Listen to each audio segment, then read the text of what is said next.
오늘의 사회 이슈를 진은희 기자가 종합해드립니다. 오늘의 이슈 포커스입니다.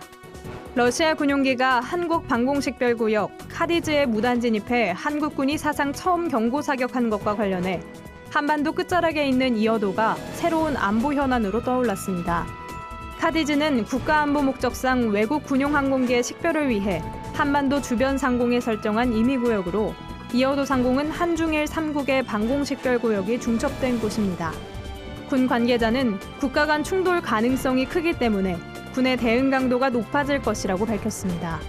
다만 카디즈는 영공이 아니기에 무력 사용은 허용되지 않고 경고통신과 경고사격 외에 별다른 대책이 없는 것으로 알려졌습니다.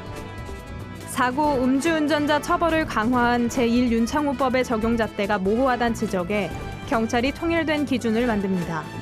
전국 경찰관들이 같은 잣대로 제1윤창호법을 적용할 수 있도록 검찰, 법원과 협의하기로 했습니다. 그동안 윤창호법은 현장에 출동한 조사관이 운전자 상태나 사고 경위 등을 고려해 법 적용 여부를 최종 판단해왔습니다. 사고 운전자가 정상적인 운전이 곤란한 상태인지만 확인하는 정도입니다. 현재 매뉴얼에도 혈중 알코올 농도 등 객관적인 적용 기준이 없습니다. 청소년 3명 중 1명이 자살을 생각해 본 것으로 조사됐습니다. 한국청소년정책연구원의 아동 청소년 인권 실태 조사 결과에 따르면 최근 1년간 죽고 싶다고 생각해 본 청소년은 33.8%에 달했습니다.